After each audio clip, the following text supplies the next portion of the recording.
nagsisinungaling ka. Just tell me the truth. Oo, naging kami ni Minchi! I hate you and Minchi!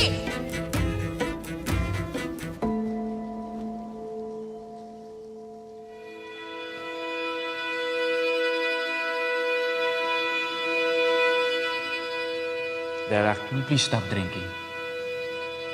Hindi rin yung makakaganda sa boses mo. Isa pa, baka makita ka ng anak natin, inom ka ng inom mo. What do you even care?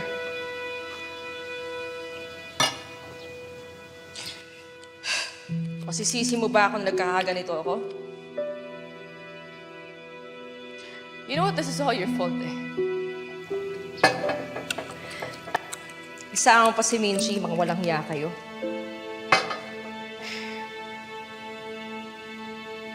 Akala ko ba mananahimik ka na kapag sinabi ko sa'yo yung totoo?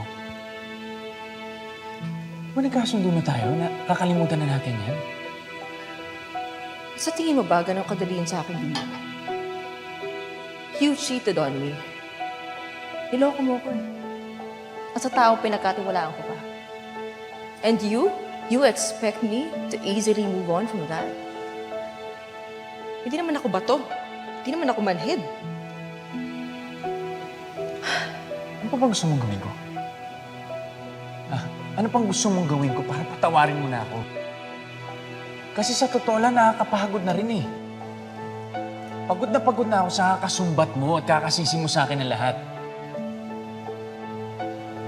Eh, ginusto mo yun eh.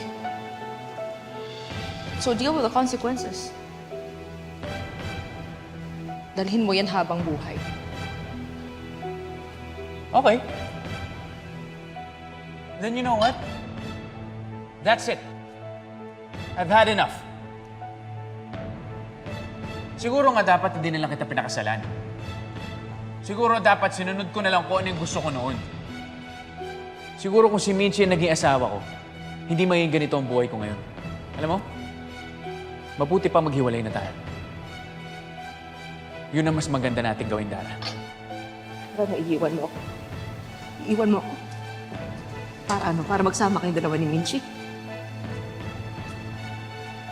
Ha? Ganun ba gusto mo mangyari? Oo, ganun gusto kong mangyari.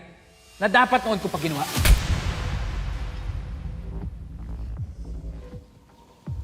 You can't leave me. Hindi mo pwede gawin sa akin. Hindi mo pwede gawin sa akin to. Huwag mo gawin sa amin to ng anak mo. Tio!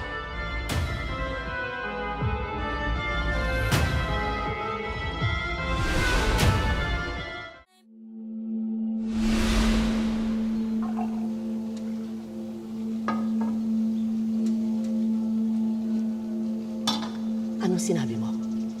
Iiwan ka ni Dio? Hindi pwede. That's what he said. And you know what? This is because of Minchi.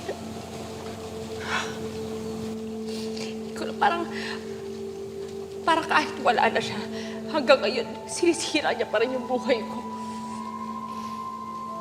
And I'm sure pupuntahan ni Dio si Minchi ngayon. Alam mo, galing mismo sa bibig ni Dio. Nasaan noon pa niya ako iniwan, sumama siya kay Minchi. Hindi.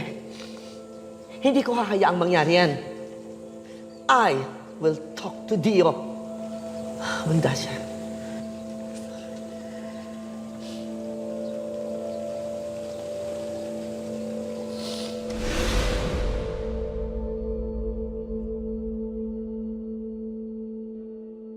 Tio! Tio, please! Tio! Tio, how dare you! Ano, ganun na lang yun? Itatapon mo lang lahat? Dahil wala naman na tayo. This is not going to work anymore, Dara. Aminin na natin sa bawat isa, kaya lang tayo nagstay dahil sa mga karir natin at dahil kay Megan. Tio, please, Tio, huwag mo ko iwan. Hindi mo makawawa sa'yo, please. Kung hindi para sa akin, just please think of Megan. Tio. And I do. Gagawin ko pa rin ang responsibilidad ko sa kanya. Pero Dara, hanggang doon na lang yun. Susunduin ko si Megan sa school niyan. After this, hindi mo na ako mapipigilan. Tio, please. Tio!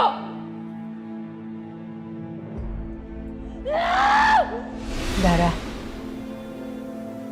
okay ka lang? Huwag mo nga akong hawakan.